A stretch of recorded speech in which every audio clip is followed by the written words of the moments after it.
Hello, आप लोग कैसे हैं? आज मैं बच्चे के विकास के बारे में बात करूँगी।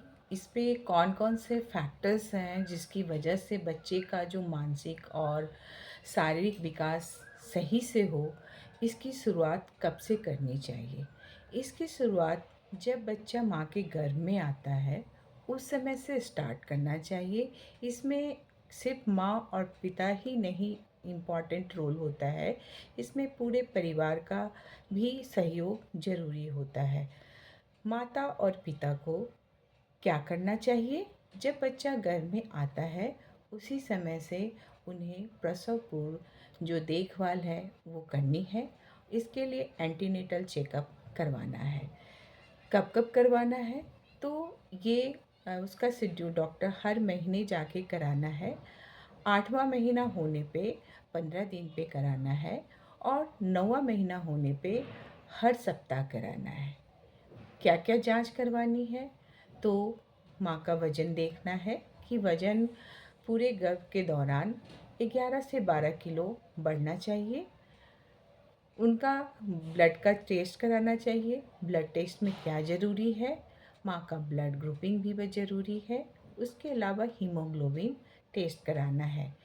हीमोग्लोबिन टेस्ट कराने से फ़ायदा हो पता चलेगा कि माँ का हीमोग्लोबिन स्टेटस क्या है, एनीमिया का क्या ये है। उसमें उसके अनुसार ही उनको दवाई दी जाती है। जो आईएफए टैबलेट होता है, वो तीसरे महीने से खाना होता है। और इसके अलावा जो हरी पत्तेदार सब्जियां हैं या जो आयरन युक्त फल हैं, उसे खाना चाहिए। आज जैसे कि केला, खजूर, गुड़, चना, इसे खाना चाहिए। आयरन की गोलियां जनरली जब खाना खाते हैं, कैसे लेना चाहिए?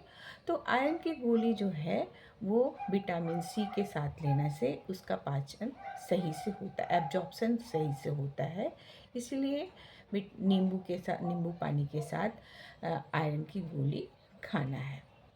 और उस समय में दूध का कोई भी आइटम नहीं लेना है, मतलब कि 1 घंटा का अंतर होना चाहिए।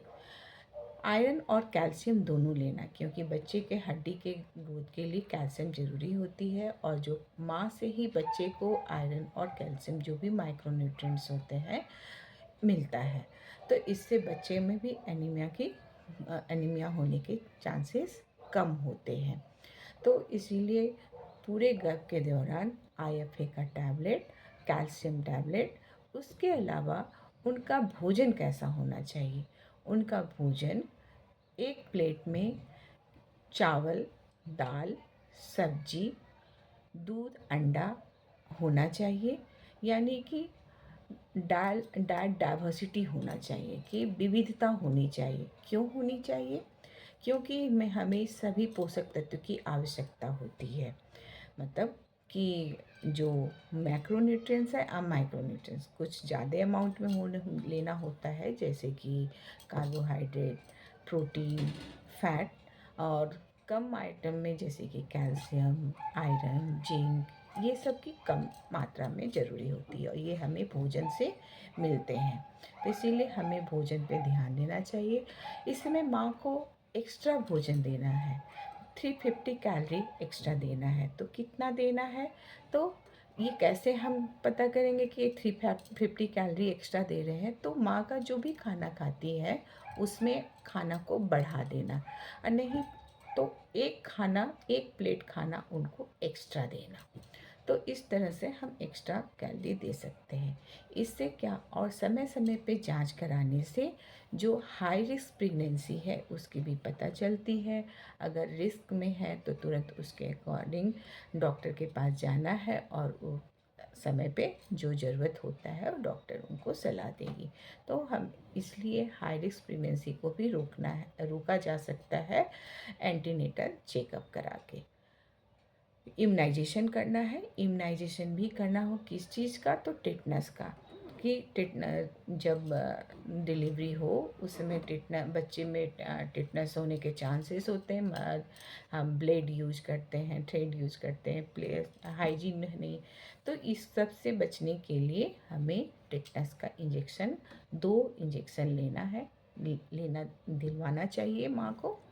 तो इस तरह से गर्भ के दौरान बच्चे का ख्याल रखा जा सकता है माँ का ख्याल देखभाल करके।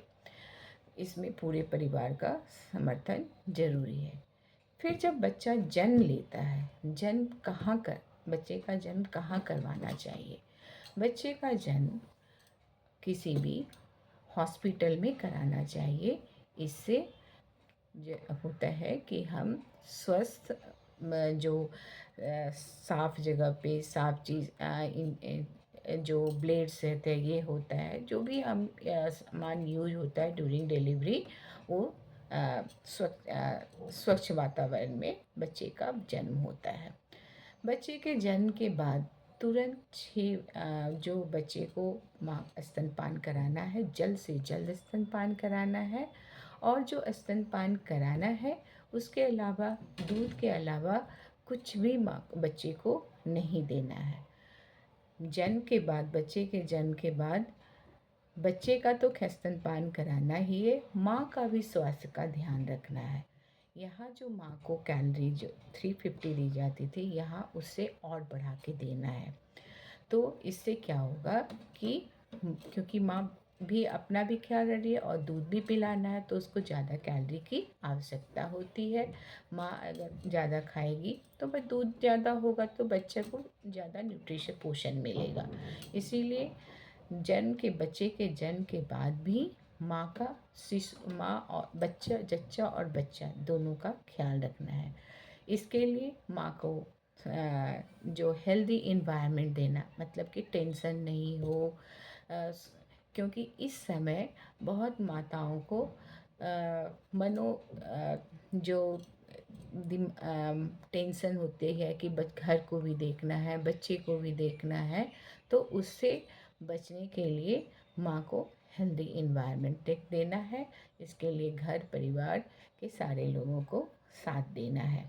माँ की नींद भी पूरी हो, क्योंकि दिन भर बच्चे का ख्याल रखना पड़ता है, तो वो देखना है। तो 6 महीने तक बच्चे को सिर्फ और सिर्फ माँ का दूध देना है। इस तरह से 6 महीने तक बच्चे को और माँ का ख्याल रख के इससे बच्चे का शारीरिक और मानसिक विकास सही से होता है। और क्या करना है? जब भी अगर इस समय बच्चे को निमोनिया होने के चांसेस होते हैं, ठंडा लगने के चांसेस होते हैं, हाइपोथर्मिया होने के चांस, इसीलिए इसे ठंड से बचाने के लिए बच्चे को पैर, हाथ और सर हमेशा ढक के रखना है, माँ से सटा के रखना है। इससे माता और बच्चे के बीच में भावनात्मक लगाव पैदा होता है। इससे भी बच्चे का मानसिक विकास होता है। तो इसीलिए माँ और बच्चे को ज़्यादा से ज़्यादा समय एक साथ रहने के लिए देना है। 6 महीने के बाद जैसे ही तैयारी करना है कि 6 महीने का शिशु हो जाएगा तो क्या खिलाना है, तो उस समय जो भी घर का खाना होता है वही खिलाना है। और लेकिन इस समय बच्चे नरम चीज़ खाते हैं, मुलायम चीज़, तो अर्ध ठोस जैसे खिचड़ी, दलिया, ये सब खिला सकते हैं। उसमें भी पानी वाला नहीं होना चाहिए। अर्ध ठोस की, जैसे कि एक प्लेट में आप खाना लेते हैं और उसको टेढ़ा करते हैं तो खाना धीरे धीरे सरकता है, तो उस तरह का कंसिस्टेंसी होना चाहिए। शुरू में 3 बड़े चम्मच से खिलाना है, फिर उसके बाद उसकी मात्रा 3 से 4 बार बच्चे को दिन भर में खिलाना है और स्तनपान जारी रखना है। इस तरह से, और बच्चे के साथ जो वातावरण हो वहाँ पे स्वस्थ वातावरण हो, साफ सफाई का पूरा ध्यान देना है। माँ और बच्चे को बच्चे को ठंड से बचा के रखना है, क्योंकि हाइपोथर्मिया होने के चांसेस होते हैं। जब निमोनिया, अगर बच्चे के सांस की गति तेज़ होती है, अगर उसका ज़्यादा बार पैखाना हो रहा है या बॉडी का टेम्परेचर बढ़ रहा है, घट रहा है, तो इसे इस कंडीशन में तुरंत डॉक्टर के पास लेके जाना है। इसमें देरी नहीं करना है, इसकी पहचान जल्द से जल्द करना है। ये माँ को पता होना चाहिए कि हमें कब डॉक्टर के पास जाना है। तो सही रख रखाव से हम स्वस्थ शिशु को जन्म दिया जा सकता है और जन्म के बाद उसका हम केयर करते हैं। तो इससे हम बच्चा स्वस्थ वातावरण में बच्चे का अगर पालन पोषण होता है तो बच्चे का शारीरिक और मानसिक विकास दोनों होता है। तो इसीलिए एक बच्चे के लिए माता पिता ही नहीं, पूरे परिवार की देखभाल की आवश्यकता होती है। धन्यवाद।